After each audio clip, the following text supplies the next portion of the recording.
Interesting Comments and Suggestions I Have Received from Viewers, Volume 12, is the last volume in this multi-volume series that wraps up a lengthy compilation of work I have previously done in following the trail of clues pointing to our hidden history provided by suggestions from viewers. And before I start going all over the place once again in a brand new series from the suggestions you all have provided, taking me to places I would not otherwise be looking or even know about to look. My name is Michelle Gibson. CP suggested that I look into Vancouver and Long Beach, Washington. The city of Vancouver in Washington state is located on the north bank of the Columbia River, directly across from Portland, Oregon, on the south bank. In 1806, Lewis and Clark visited the area that became Vancouver, with Lewis calling it the only desired situation for settlement west of the Rocky Mountains. Fort Vancouver was established as a fur trading outpost and headquarters for the Hudson's Bay Company in the Columbia Department of the Pacific Northwest. In 1825, the fort was a major center for fur trading in the region, with supplies coming from London via either the Pacific Ocean or overland from the Hudson Bay via the York Factory Express. The main overland connection between Hudson's Bay headquarters at York Factory in Manitoba, established in 1864 as a settlement, and was the central base of operations for the Hudson Bay Company's control of the fur trade and other business dealings with the First Nations of what was known at the time as Rupert's Land, and the principal depot of the Columbia Department at Fort Vancouver, said to have been built in 1824. Today, a full-scale replica of the fort is open to the public at the Fort Vancouver National Historic Site. The Hudson's Bay Company is the oldest incorporated joint stock merchandising company in the English-speaking world, having been chartered on May 2nd of 1670 by King Charles II on behalf of French traders who wanted to reach the interior of the North American continent via Hudson Bay, and British merchants and noblemen who wanted to back the venture. The Hudson's Bay Company was granted wide powers, including exclusive trading rights in the lands crossed by rivers flowing into Hudson Bay. It is still in operation today as a Canadian retail business group operating department stores in several countries. I am first going to take a look at what was situated around the old Hudson's Bay Company Fort Vancouver and Fort Vancouver National Historic Site. The Hudson's Bay Company Fort Vancouver is located right next to I-5 and the Pacific Highway Interstate Bridge, a pair of steel vertical lift truss bridges that carry the interstate over the Columbia River between Vancouver and Portland. The vertical lift spans of the bridge rise vertically while remaining parallel with the deck in order to accommodate shipping lane traffic. Construction was said to have started in 1915 and opened in 1917 as a single bridge carrying two-way traffic. I would like to point out that would have been in the middle of World War I, which started in 1914 and ended in 1918. Plausible? We are told the second bridge opened in 1958. Pearson Field is located on the other side of the old Hudson's Bay Company headquarters. It is the oldest continuously operating airfield in the Pacific Northwest and one of the two oldest continuously operating airfields in the United States. It is in the eastern part of the Fort Vancouver National Historic Site and right next to the reconstructed fort. The history of Pearson Field begins with the landing of a Baldwin airship on the grounds of the U.S. Army's Vancouver Barracks, the first Army base in the Pacific Northwest, in 1905 as part of a demonstration during the Lewis and Clark Centennial Exposition. Piloted by Lincoln Beechey, a pioneer American aviator and barnstormer, the airship was launched from the shore of Gilds Lake in Portland and traveled a distance of 8 miles or 13 kilometers, setting an endurance record for flight at the time. Directly across the Columbia River from Portland International Airport, Pearson Field's only runway is located directly below the final approach to one of the runways at the Portland Airport. I am extremely interested in the extensive railroad trackage, the dark ribbons on this Google Earth screenshot that I am seeing on both sides of the Columbia River at this location. On the Vancouver side of the Columbia River, there is a lot of rail activity paralleling the I-5 interstate and the Columbia River. The historic Vancouver station, said to have been constructed between 1907 and 1908, is still in use by Amtrak today by 3 different lines for passenger service. The Vancouver station is situated in a triangular junction arrangement of the 3 rail lines with a railroad switch at each corner, along with the BNSF railway offices, which provides freight services and has major rail yards in Vancouver. The Burlington Northern Railroad Bridge 9.6 crosses the Columbia River into Portland, just below the Triangular Junction. The 2,807-foot or 856-meter-long railroad bridge, which was said to have been built between 1906 and 1908, has a swing span, which pivots on its base to let taller ships pass through. The 9.6 in the bridge's name refers to the distance between the bridge and Portland's Union Station, which was said to have been built between 1890 and 1896 in the Romanesque Revival architectural style. While Portland still has a streetcar system, it is not nearly as extensive as the streetcar system that existed there in 1904, the year before Portland hosted the Lewis and Clark Centennial Exposition. To put this in perspective, this was a view of Portland's 3rd Avenue in 1904. Lots of people walking, electric streetcars and electrical lines, and horse-drawn carriages. No cars yet. Mass production of cars didn't come along until 1908, 4 years after this photo was taken. Oh yes, and the massive and ornate heavy masonry buildings with columns and archways, and much more. At one time in Vancouver's history, the neighborhood of Sifton was the terminus of an early electric streetcar operated by the North Coast Power Company that also served Orchards from 1910 to 1926 as part of the Orchards-Sifton route that in part ran along Vancouver's Main Street. On the Portland side of the Columbia River, there is also a lot of railway activity showing up in the western part of North Portland, all around the edges of what is called the Smith and Bybee Wetlands Natural Area. Along with the rail lines, the Smith and Bybee Wetlands Natural Area is surrounded by warehouses, port terminals, and commercial areas. It is one of the largest urban freshwater wetlands in the United States and provides habitat for a wide variety of wildlife. Wetlands, estuaries, marshlands, and the like are all on my radar of things to look for when I do research, because I have come to believe they are not as advertised as a natural occurrence. For example, when I took a look around the Smith and Bybee Wetlands Natural Area on Google Earth, I noticed a starfort point shape in the landscape. The Bybee Lakes Hope Center is located on top of it, a homeless shelter since October of 2020. Prior to that, it was the Wapato Jail, said to have cost $58 million to build, but which was never used as a jail because Multnomah County could not afford to operate it as such. There's one more place I want to look at in Vancouver, Washington, before moving on to Long Beach, Washington. The House of Providence was a former orphanage and school. We are told that it was designed by Mother Joseph Parisot of the Sacred Heart and the Sisters of Providence Order out of Montreal, Quebec, Canada, and built in 1873. Along with her name, not a particularly feminine-looking sister. Mother Joseph led a group of members of her congregation to the Pacific Northwest, where they established a network of schools and health care for American settlers to the region. In order to raise money for the construction of the House of Providence, Mother Joseph was said to have led begging tours through mining camps. The House of Providence functioned as a school until 1969 and is an event venue today. Mother Joseph was credited with the completion of 11 hospitals, 7 academies, 5 schools for Native American children, and 2 orphanages. It is interesting to note that Mother Joseph was one of the 2 individuals chosen to represent Washington State at the National Statuary Hall in the U.S. Capitol building in Washington, D.C. for her accomplishments. Per CP's suggestion, now I'm going to take a look at Long Beach, Washington, which has long been touted as the world's longest beach. Long Beach is recorded as having been started when Henry Harrison Tinker purchased a land claim in 1880, after which time he platted the town and called it Tinkerville.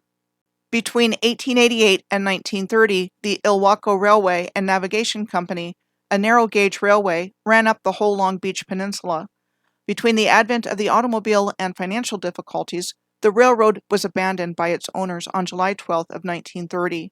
By the summer of 1931, the railroad's physical infrastructure and rolling stock had been sold to a scrapping firm in Portland, and the rails and ties ripped up from the roadbed. In its heyday, Long Beach became a resort for the wealthy, where besides the Tinker Hotel, there was the historic Portland Hotel, which burned down in December of 1914 and was never replaced. There was also the Driftwood Hotel, which no longer exists, and I can't find a reference about what happened to it. And the Crystal Waters Natatorium, which featured indoor seawater pools for swimmers.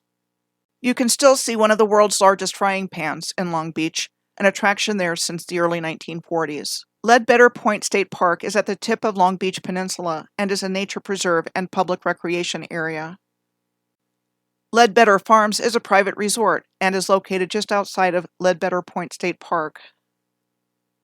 The Willapa National Wildlife Refuge borders Ledbetter Point State Park to the south of it and is described as 11,000 acres or 45 kilometers squared of sand dunes, sand beaches, mudflats, grasslands, and saltwater and freshwater marshes. The Willapa National Wildlife Refuge also has old-growth forests, like the ancient cedar grove found on Long Island in Willapa Bay. At the southern tip of the Long Beach Peninsula, we find Fort Canby at Cape Disappointment State Park. Fort Cape Disappointment was said to have been built on the northern side of the mouth of the Columbia River between 1863 and 1864 during the American Civil War, and was later known as Fort Canby, along with Fort Stevens in the same time frame on the southern side of the mouth of the Columbia River in Oregon, west of Astoria, Oregon, and Fort Columbia, just east of Fort Canby in Washington State, and said to have been built between 1896 and 1904. We are told these three forts constituted the three-fort harbor defense system at the mouth of the Columbia River. Fort Clatsop is on the Oregon side of the Columbia River near Fort Stevens and was where the members of the Lewis and Clark expedition built Fort Clatsop for shelter and protection in the winter of 1805 and to officially establish the American presence there, with the American flag flying over the fort.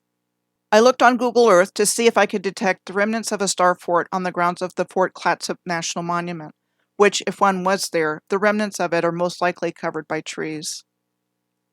Next, I'm going to look at Spokane at the request of DA, BM, and MH69. Several places to look at there were suggested.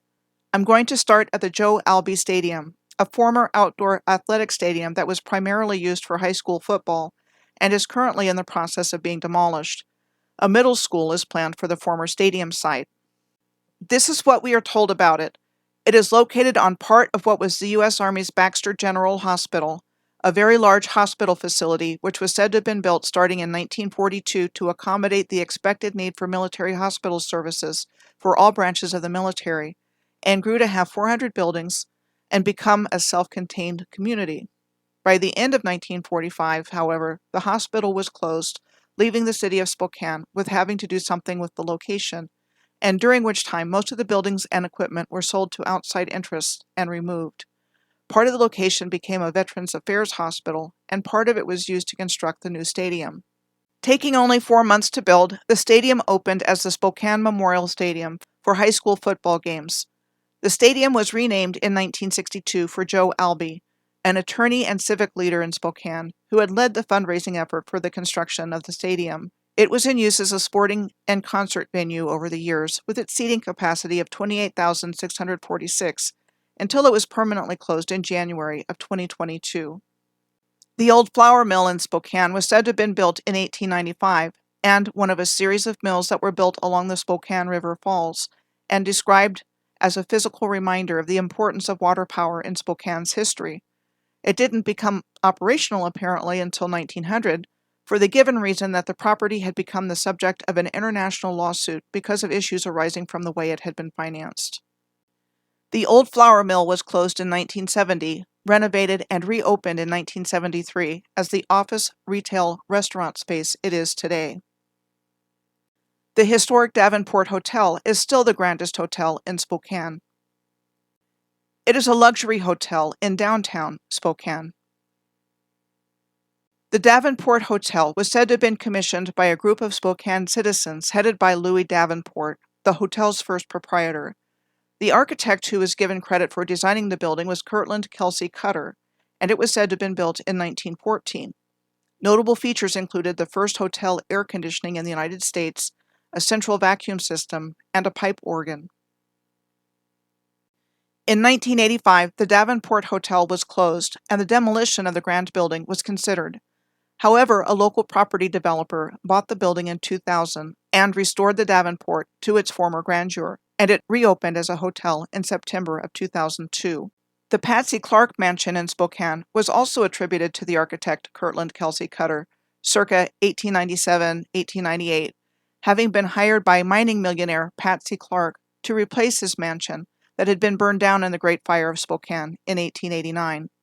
The mansion now houses a law firm and offers private rentals for small events.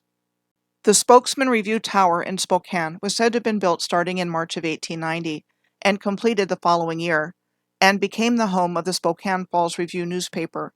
At one point, the building was home to 2 newspapers and a hotel, but by the economic downturn of 1893, the main newspaper became the competing Spokesman Review, which continues to occupy the Review building in the present day.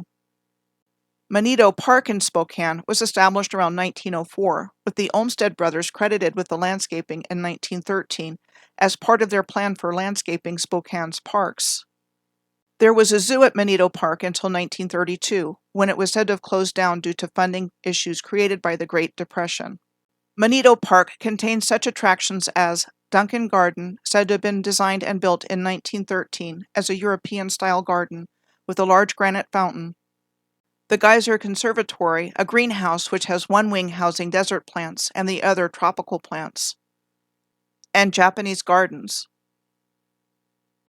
Next, H.W. suggested that I look at the Palouse geographic region, which is comprised of southeastern Washington, north-central Idaho, and parts of northeast Oregon. It is a distinct geographic region and a major agricultural area, especially for wheat and legumes. There are 4 main rural centers in the Palouse that are located geographically close to each other. 3 are in Washington State, Palouse, Pullman, and Colfax, and 1 in Idaho, Moscow. Palouse is a small agricultural community today, with a population of 998 in 2010. It was founded in 1874 and incorporated in 1888, the same year it was devastated by a massive fire. Over the next decades, Main Street was rebuilt, becoming a major pioneer-era commercial district for the region. Here are comparison photos of Main Street circa 1916 and circa 2006. The railroad arrived in Palouse in 1888 with the Spokane and Palouse Railroad, part of the Northern Pacific Railroad. In 1903, the Potlatch Lumber Company, a subsidiary of Weyerhaeuser, bought out several mills and timber stock in the region, including the Palouse River Lumber Company. In 1905, they brought in the Washington, Idaho, and Montana Railroad that ran from Palouse to Purdue, Idaho. Palouse remains a rich farming area today, with main crops of wheat, barley, dry peas, garbanzos, and lentils. Pullman is the largest city in Whitman County, Washington, and was named after industrialist George Pullman, manufacturer of the Pullman sleeping car. Settlers arrived in the area in 1871, and Pullman was incorporated in 1881. Like Palouse, Pullman is a fertile agricultural area. It is also home to the flagship and oldest campus of Washington State University, which was established as an agricultural college in 1890, and is also one of the oldest land-grant universities in the American West. Pullman is situated across 4 major hills, which divide the city into nearly equal quarters. The 4 hills are Military Hill, which was named for the Pullman Military College that opened in 1891 and burned down in 1893. Methodist Hill, which is now known as Pioneer Hill, with this photo taken from it of Pullman during a flood which devastated the region in 1910. College Hill, the location of Washington State University. And Sunnyside Hill. With the first settlers arriving in 1870, Colfax, Washington was incorporated in 1873 and named for Schuyler Colfax, Vice President of the United States under President Ulysses S. Grant from 1869 to 1873. Colfax was situated at the junction of 3 railroad lines, as well as the confluence of the north and south forks of the Palouse River. The Colfax Trail is a 3-mile or 5-kilometer local trail converted from an old railway line. The former St. Ignatius Hospital in Colfax was said to have been constructed in 1892 under the supervision of Mother Joseph, and served as a hospital until 1964, and then as an assisted living home until 2000. The former St. Ignatius Hospital was abandoned in 2003, though opened up for ghost tours in 2015 and under new ownership since 2021. The Palouse River flood of 1910 significantly impacted Colfax and other cities in the region. Among other things, the floodwaters left Colfax and Moscow cut off from the outside world, without train and telegraph service. The city of Moscow in Idaho is an agricultural and commercial hub for the Palouse. The first permanent settlers came here in 1871, with the first U.S. post office opening here in 1872, and the old post office and federal building pictured here was said to have been built in 1911, and today serves as the Moscow City Hall. Moscow is the home of the University of Idaho, the state's only university for 71 years.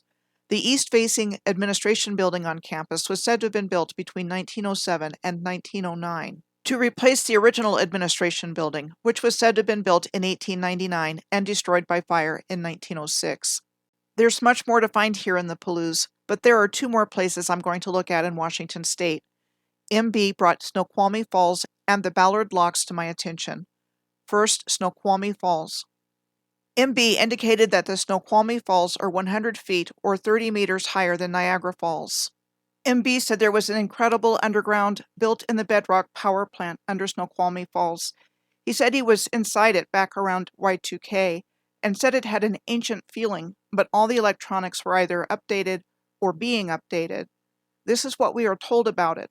The Snoqualmie Falls Hydroelectric Plant 1 was completed in 1899 and was the first completely underground hydroelectric plant ever built in the world.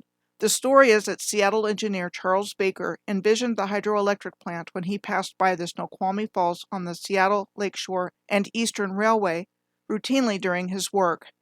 Baker became unemployed after the Panic of 1893 and sought to build the hydroelectric power plant. He received funding from his father, wealthy businessman William T. Baker, and formed the Snoqualmie Falls Power Company and bought the falls and surrounding land in 1897. And that's what we're told, and that's how we're told the underground Snoqualmie Falls hydroelectric plant came into being. Plant 2 was built in 1910 on the right bank of the Snoqualmie River beneath the falls. The Ballard Locks, also known as the Hiram M. Chittenden Locks, is a canal lock system in the west end of Salmon Bay in Seattle's Lake Washington Ship Canal and carries more boat traffic than any lock system in the United States. It was said to have been constructed between 1909 and 1917 by the U.S. Army Corps of Engineers under the direction of Hiram M. Chittenden. The fish ladder on the south side of the Ballard Locks enables the safe passage of salmon to their upstream spawning grounds from late spring until early fall. One viewer suggested that I look into the Palacio Municipal Alamos in Mexico's Sonora state. This building is the government palace, said to have been built between 1877 and 1899, which houses the offices of the municipal government as well as state and federal government offices. The viewer said the preserved Antiquitech tells it all. Often used as a flagpole, this type of rod or pole feature was typically found on historic photos of buildings, as well as tall steeple structures, but in most cases have been removed if the historic building is even still standing, like at the Prescott Center for the Performing Arts, formerly the Sacred Heart Catholic Church in Prescott, Arizona, and the Grand Theater in Salem, Oregon, the building of which in 1900 was credited to the International Order of the Oddfellows and served also as their local meeting lodge. Today it houses retail businesses, offices, and a ballroom, and other facilities rented for special events. Inside the entrance of Alamos Palacio Municipal, there is a stage, a popular space for concerts, plays, and other gatherings. Each office entrance is framed by painted wood Corinthian columns and an archway. I decided to look around at some of the other places in Alamos. The Church of the Immaculate Conception is the tallest building there and the center of spiritual and cultural life in this silver mining town since its dedication in 1826.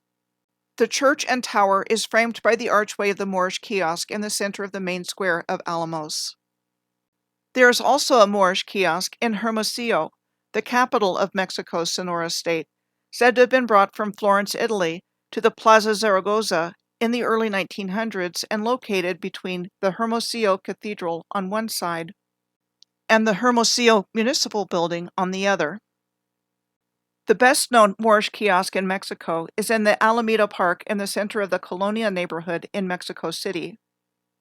The person who gets the credit for it was a Mexican engineer named José Ramón Ibarola. He was said to have designed it to represent Mexico in the New Orleans International Expo in 1884 to 1885, We are told it was transported there, as well as to the St. Louis, Missouri Fair in 1904, and then subsequently came back to Mexico. Just curious, by what means could they have transported this huge, highly ornate structure twice in the late 1800s and early 1900s? DX suggested that I look at San Cristobal De Las Casas in Chiapas, Mexico. San Cristobal de las Casas is considered the cultural capital of Chiapas in the central highlands of the region. The city's center is described as maintaining its Spanish colonial layout with red tile roofs, cobblestone streets, and wrought iron balconies. San Cristobal de las Casas was designated as a magical village in 2003 and was declared the most magical of the magical villages by Mexican President Felipe Calderón in 2010. The center of the city is its main plaza, called the Zócalo, which has this kiosk in the center of it, which was said to have been added in the early 20th century. The city's cathedral is located north of the main plaza. The overall structure is said to contain European, Baroque, Moorish, and indigenous influences. The neoclassical-styled Palacio Municipal, the City Hall of San Cristobal de las Casas, was completed in 1893 and said to have been the result of remodeling a building that was there previously, but had been destroyed by a fire in 1863 that had resulted from riots between imperialists and republicans. The individual credited with the remodeling of the Palacio Municipal was Carlos Z. Flores, described as a neoclassical engineer, who was also said to have been involved with the building of the Santa Lucia Church between 1884 and 1892, among other places. Now, on over to England. MF asked me to look at Whitehall Park in Darwin, in Lancashire, in the United Kingdom. Whitehall Park first opened as a public park in 1879 and was added to in 1887, 1899, and 1902. The park occupies 16 acres at the southern end of Darwin. Features at Whitehall Park include the Catlow Drinking Fountain, described as a cast-iron drinking fountain donated by John Catlow and Sons to celebrate the coronation of King Edward VII, the oldest son of Queen Victoria and Prince Albert, and erected in 1906 over a natural spring. The Lich Gate on Queen's Road, also known as the Wishing Well entrance, connecting the park with the main road, and the Walmsley Sundial, said to have been donated in 1911 on the same day the Lich Gate was officially opened to mark the coronation of King George V. The Darwin, also known as Jubilee, Tower can be accessed via trails on Darwin Moors from Whitehall Park. The 85-foot or 26-meter high stone tower opened to the public on September 24th of 1898 and was said to have been built to commemorate Queen Victoria's Diamond Jubilee under the supervision of architect R. W. Smith Saville. There is even a waterfall at Whitehall Park, surrounded by and flowing over a curiously built-looking wall structure. Next, J.M. brought Northumberlandia to my attention, the Lady of the North. The world's largest work of earth art is 10 miles or 16 kilometers north of Newcastle upon Tyne in the Northumberland region of England. The Lady of the North was completed in 2012 and made from 1.5 million tons of earth coming from the development of the neighboring Shotton surface mine, as it was decided for the project to use the land excavated for the mine as a sculpture instead of returning it to the surface mine at the end of the project. Other things you can find on the grounds of Northumberlandia include this, whatever this means. American-born landscape designer Charles Jenks was credited with the design of the Lady of the North. Jenks, who passed away in 2019, had moved to the United Kingdom in 1965. Other landscape works attributed to him include these in Scotland: the Garden of Cosmic Speculation in Dumfries, the Jupiter Artland outside of Edinburgh, and the Krawick Multiverse in Sankohar. Now bear in mind that this modern earthwork art is in a place that is covered with ancient earthworks, megalithic stone circles, and landscape art that looks just like this. Among many others, you find it at places like Glastonbury Tor in southern England, and Silbury Hill near the Avebury Neolithic complex, called the largest prehistoric man-made mound in Europe. Avebury was one of the principal ceremonial sites of Neolithic Britain, dating back to over 5,000 years ago, as it was believed to have been constructed in the 3000 BC time period. I find it interesting that a modern landscape designer was capable of doing exactly the same thing that ancient Britain's builders were doing. The Angel of the North is also located in Northumberland, in Gateshead. It is the largest sculpture of an angel in the world. The Angel of the North is 8 miles or 13 kilometers south of Newcastle upon Tyne, in the opposite direction of the Lady of the North. The Angel of the North is a contemporary sculpture that was completed in 1998. I first learned about this sculpture several years ago, before I started doing my own research. When I saw it, I thought it was really fugly. It is located near the A1 and A167 motorways and the East Coast Main Line electrified railway, a key transportation artery between London and Edinburgh that runs parallel to the A1. I'm going to go out on a limb and say I don't believe that all of this is coincidental. The Lady of the North on one side of Newcastle and the Angel of the North on the other side of Newcastle, with a short distance in between them. There is a hidden message or configuration going on here, and judging from the fugliness of the Angel of the North, I don't think it is a benevolent one. One more thing I want to make mention of in Northumberland that I thought was interesting before I depart here is that Newcastle upon Tyne and the cities around it are completely surrounded by national parkland, to include Northumberland National Park, a UNESCO World Heritage Site which contains Hadrian's Wall as well as crumbling castles and forts. The Kielder Forest Park is adjacent to the Northumberland National Park, a forestry plantation which started planting trees in the 1920s, and which also has creepy artwork going on there. The Kielder Water is also located there, a reservoir containing the biggest man-made lake in northern Europe. The North Pennines Area of Outstanding Natural Beauty, or AONB, is adjacent to the Kielder Forest, and is the northernmost section of the Pennine Range which runs north-south through northern England. Its landscape is described as open heather moors between deep dales, upland rivers, and hay meadows. The Yorkshire Dales National Park is adjacent to the North Pennines Area of Natural Beauty. The extensive limestone cave systems in the Yorkshire Dales National Park are a major area for caving in the United Kingdom. The Nidderdale Area of Natural Beauty is adjacent to the Yorkshire Dales National Park. The area is said to contain over 6,000 years of human activity, with almost continuous human settlement over this time. The last national park surrounding the Newcastle upon Tyne area in northeast England is the North York Moors National Park. It seemed important to bring these parks and their relationship encircling the Newcastle upon Tyne area to your attention. Now heading back to the States, JS suggested that I look into Excelsior Springs in Missouri, located on the East Fork of the Fishing River. The City Hall of Excelsior Springs today used to be called the Hall of Waters. This building was said to have been built between 1936 and 1937 by the architectural firm of Keene and Simpson, which would have been in the years between the Great Depression and the beginning of World War II. The Hall of Waters was significant as being on the location of one of the only natural supplies of iron manganese mineral water in the United States that was discovered in 1880.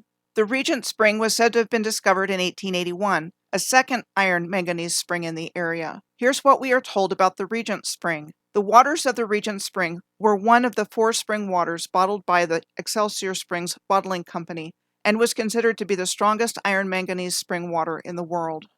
The healing properties of this water were substantial, including prompt and permanent relief of things like all kidney and bladder problems, including Bright's disease, diabetes, inflammation, rheumatism, and dyspepsia.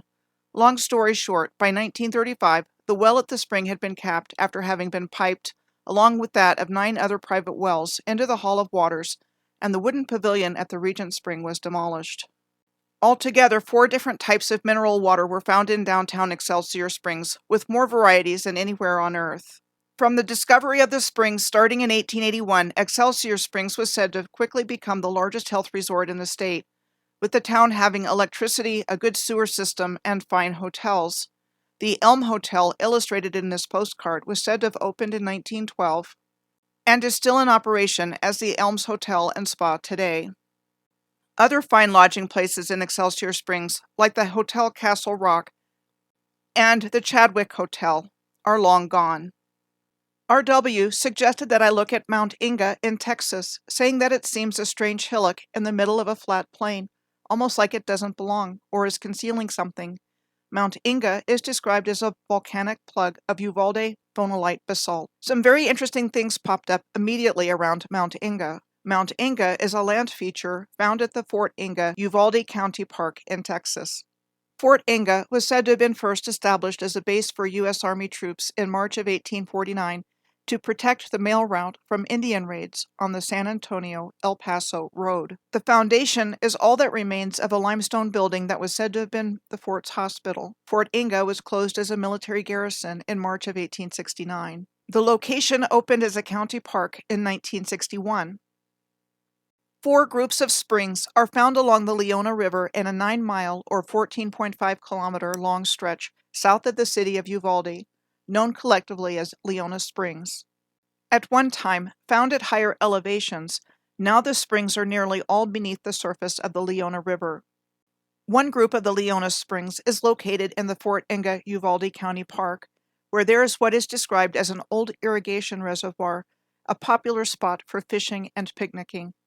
The city of Uvalde is located in the Texas Hill Country, 80 miles or 130 kilometers west of downtown San Antonio, and 54 miles or 87 kilometers east of the Mexican border. Uvalde is the county seat and was originally founded in 1853 as the town of Encina, but renamed after the county was organized in 1856 after a former Spanish governor of the region.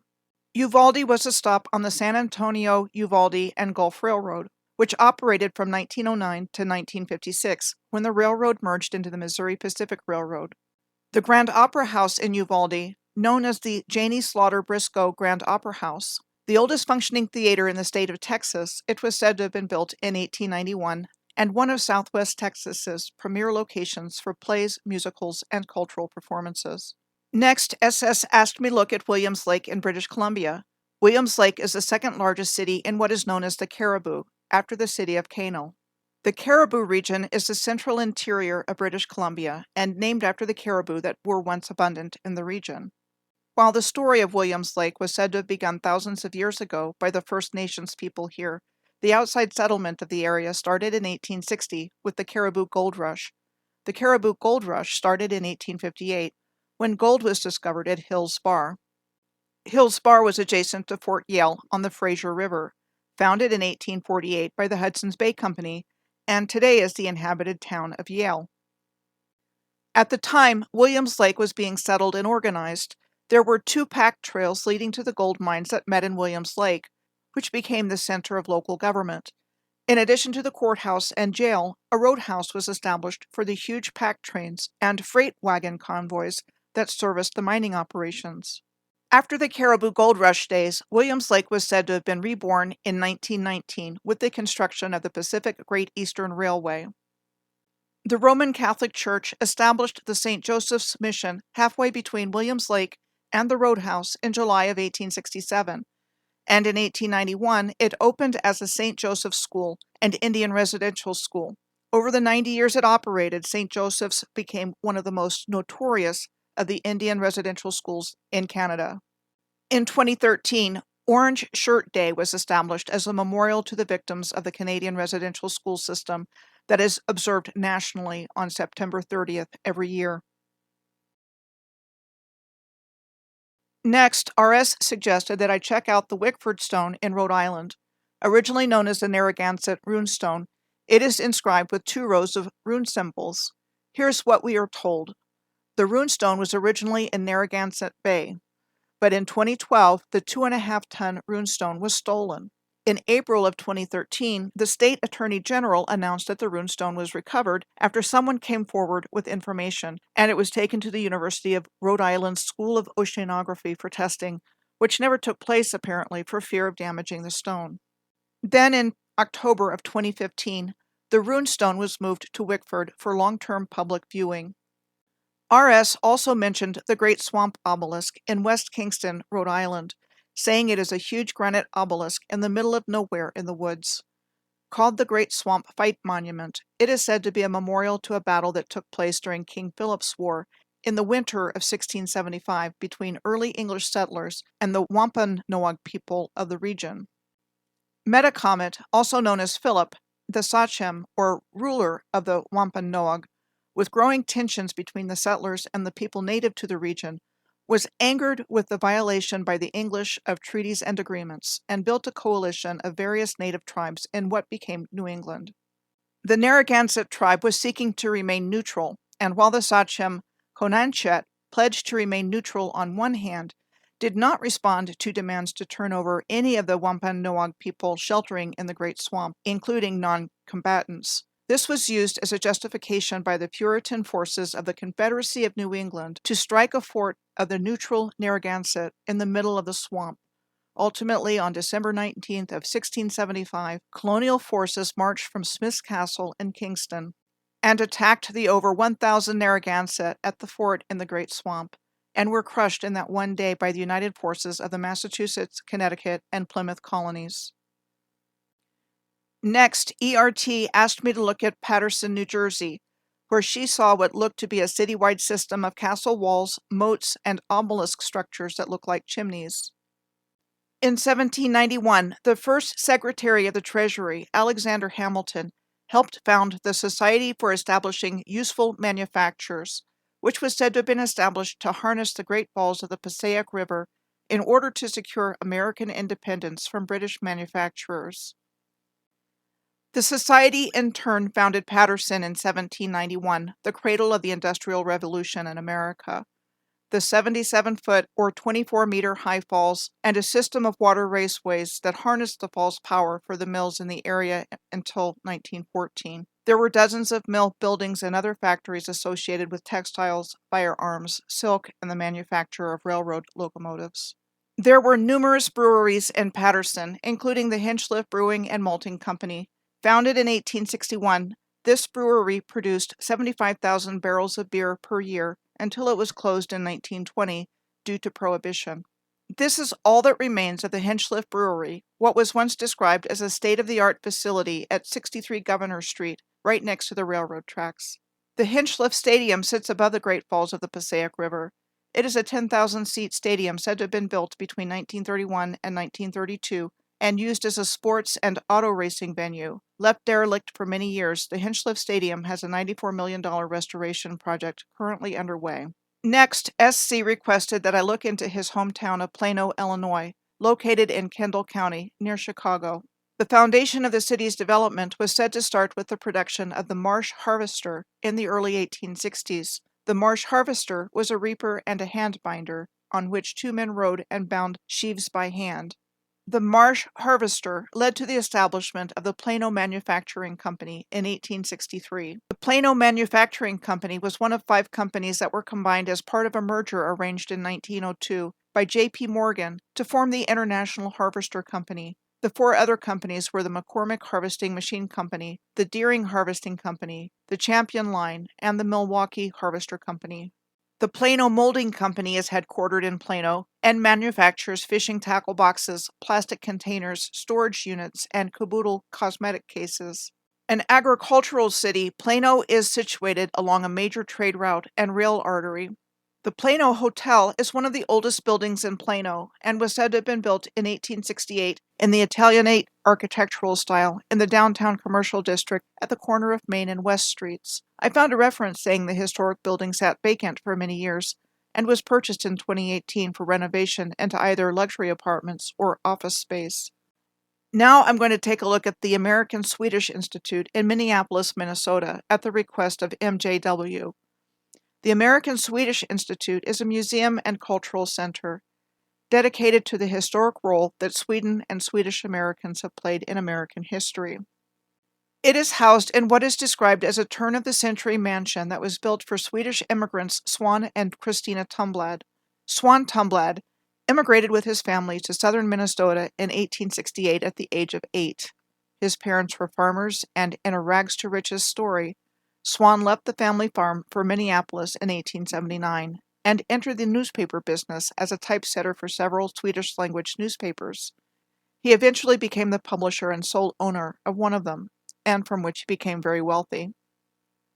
Swan met his wife Christina Nilsson, also an immigrant from Sweden, at an international organization of Good Templars meeting, a fraternal organization that was part of the temperance movement promoting the avoidance of alcohol and drugs. Notice the shared symbolism that the International Organization of Good Templars has with the Independent Order of Oddfellows. We are told that Snoqualmie commissioned the building of a 33-room mansion for himself and his family in 1903, spending $1.5 million in the process. Supposedly, the family moved into the mansion in 1908 until 1915, at which time they spent most of their time living in an apartment across the street. Then, after Swan's wife died in 1929, he and his daughter moved into the apartment full-time and turned the mansion into a museum. Nothing strange about that. The last place I'm going to look at is the viewer's suggestion of the Stonewall Jackson Training School, saying that it was a house of horrors where a lot of orphans ended up. The location of Stonewall Jackson Training Center is Concord, North Carolina. Concord is just northeast of Charlotte, and is a place where distant cousins on my mom's side of the family live.